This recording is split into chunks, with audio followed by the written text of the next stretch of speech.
کسی نے قرآن پکڑ کے دہائی دی لیکن اہل بیت کا بغض سینے میں پلتا رہا، اور کسی نے اہل بیت کے نام کا جھنڈا تو اٹھایا لیکن قرآن کو چھوڑ دیا، قرآن کو ترک کر دیا، اس کے پارے بھی پورے نہ مانے، گمراہ ہو گیا۔ اسے مبارک ہو جس کے ایک ہاتھ میں قرآن ہے، ایک ہاتھ میں اہل بیت نبوت کا دامن ہے۔ دونوں کو مضبوطی سے تھام لو گے کبھی بھی گمراہ نہیں ہو۔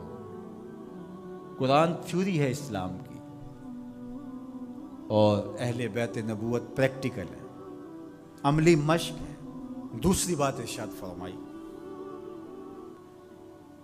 میرے اہل بیت کی مثال حضرت نوح علیہ السلام کی کشتی کی طرح ہے، جو اس پہ سوار ہو گیا نجات پا گیا، جو پیچھے رہ گیا غرق ہو گیا۔ یہ نکلتا ہوا فتنوں کا پانی، گھروں سے فتنے، باہر سے فتنے، منبر و محراب سے فتنے، سوشل میڈیا سے فتنے، الیکٹرانک میڈیا سے فتنے، درسگاہوں سے فتنے، دانشگاہوں سے فتنے، فتنے ہی فتنے نمودار ہو رہے ہوں گے۔ فتنوں کے سیلاب میں تمہارا ایمان، تمہارا دین، سب کچھ بہہ جائے گا، بچے گا وہی جو سفینہ آل مصطفیٰ میں بیٹھے گا۔ میری آل کی مثال حضرت نوح علیہ السلام کی کشتی پہ ہے۔ اب کنارے لگنے کا راستہ، کشتی میں تو بیٹھ گئے لیکن جانا کدھر ہے، ساحل کدھر ہے؟ تو کہا اصحابی کالنجوم فبأیہم اقتدیتم اہتدیتم، میرے صحابہ کی مثال ستاروں کی ہے، جس کے پیچھے لگو گے منزل مراد پا جاؤ گے، ساحل مراد تک پہنچو گے۔ کشتی میں بیٹھ گئے ہو، سلامتی ہے، نظر ستاروں پہ رکھو۔ جو ستاروں پہ نظر تو رکھتا ہے لیکن کشتی پہ نہیں بیٹھتا، اپنے بازوؤں پہ اعتماد کرتا ہے، مجھے نہیں ضرورت، تو وہ کتنی دیر اس سیلاب میں تیرے گا؟ کسی تیز تھپیڑے کی نظر ہو جائے گا، جاں گواہ بیٹھے گا، ایمان گواہ بیٹھے گا۔ اور جو کشتی میں تو بیٹھ جاتا ہے، کہتا مجھے ستاروں کی ضرورت نہیں ہے، تو وہ گھومتا رہے گا ان تھپیڑوں اور ان بھنوروں کے اندر، منزل مراد اس کو نصیب نہیں ہوگی۔ تمہیں مبارک ہو، تم اہل بیت کی محبت کی کشتی میں بیٹھے ہو، نظر ابو بکر و عمر پہ ہے، نگاہیں عثمان و علی پہ ہیں، نظریں اصحاب رسول پہ ہیں۔ یہ میری اور آپ کی خوش بختی، ہمیں صحابہ کا نام بھی ٹھنڈ پہنچاتا ہے، اور ہمیں حضرت امام حسین کا ذکر بھی تسکین دیتا ہے۔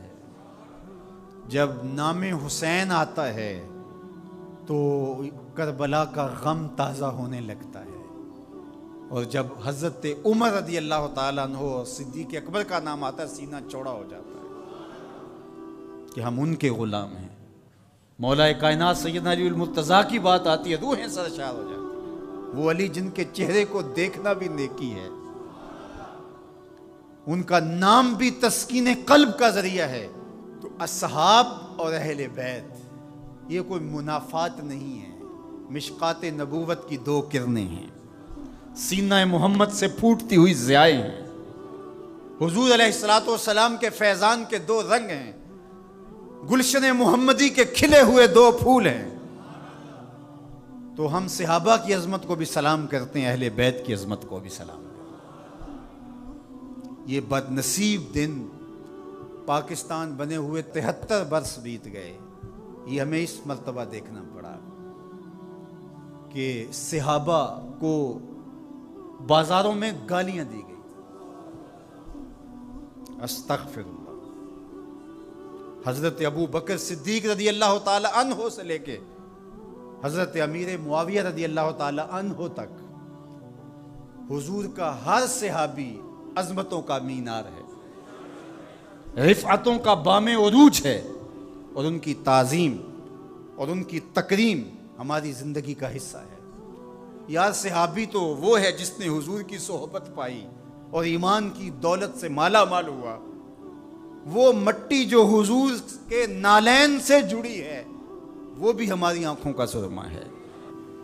تو بات چل رہی تھی کہ یہ دین ادب کا دین ہے، لیکن بد قسمتی سے یہ باہر سے جو شرارتیں ہو رہی ہیں وہ تو ہو ہی رہی، لیکن ان دنوں میں جس پہ بات کی جا رہی ہے یہ تو کلمہ گو لوگوں کی کہانی ہے۔ سیدنا صدیق اکبر رضی اللہ تعالی عنہ کی تکفیر کرنے والے بظاہر کلمہ نہیں پڑھتے؟ صحابہ کو ننگی گالیاں دینے والے کیا کلمہ گو نہیں ہیں؟ اور منبر پہ بیٹھ کے ایک طرف اسی اسلام آباد کے اندر حضرت سیدنا صدیق اکبر رضی اللہ تعالی عنہ کی تکفیر کی گئی، دوسری طرف اسی اسلام آباد کے اندر یزید کو حضرت یزید امیر المومنین کہا گیا، اس کے قصیدے پڑھے گئے۔ انہی دنوں میں ہوا۔ یہ دو انتہائیں ہیں۔ میں آپ کو پھر مبارک دیتا ہوں، میں آپ کو 1000 بار مبارک دیتا ہوں، میں آپ کو 1,00,000 بار مبارک دیتا ہوں، میں آپ کو کروڑوں مرتبہ مبارک دیتا ہوں۔ تمہارے ایک ہاتھ میں قرآن ہے، دوسرے ہاتھ میں اہل بیت رسول کا دامن ہے۔ تمہاری ایک آنکھ صحابہ ہیں، دوسری آنکھ اہل بیت ہیں۔ تمہارا سینہ ابو بکر صدیق کے نام سے بھی ٹھنڈا ہوتا ہے، مولا کائنات سیدنا علی المرتضیٰ کے نام سے بھی ٹھنڈا۔ حضرت سیدنا علی المرتضیٰ فرماتے ہیں حضور نے میرے بارے میں فرمایا، مسند احمد میں روایت ہے، مشکات میں ہے، نہج البلاغہ میں ہے۔ اگر کوئی مسند احمد اور مشکات کو نہیں مانتا تو وہ نہج البلاغہ کو مانتا ہے، اور اگر کسی کو وہاں تحفظات ہیں تو وہ یہاں حدیث موجود ہے۔ ان سب کتابوں میں، طرفین کی کتابوں میں یہ حدیثیں موجود ہیں۔ حضرت علی خود روایت کرتے ہیں، حضور نے میرے بارے میں کہا تیری مثال حضرت عیسیٰ کی ہے۔ یہود نے ان پر تہمت لگائی، ان کی ماں پر تہمت لگائی اور ان کے قتل کے درپے ہوئے، ان سے بغض رکھا، اور عیسائیوں نے، نصارہ نے اتنا مانا کہ ان کو ابن اللہ کہہ دیا، اللہ کا بیٹا قرار دے دیا۔ اقانیم ثلاثہ میں سے ایک اقنوم کہا الوہیت مکمل ہی نہیں ہوتی جب تک یہ جز شامل نہیں ہوتا۔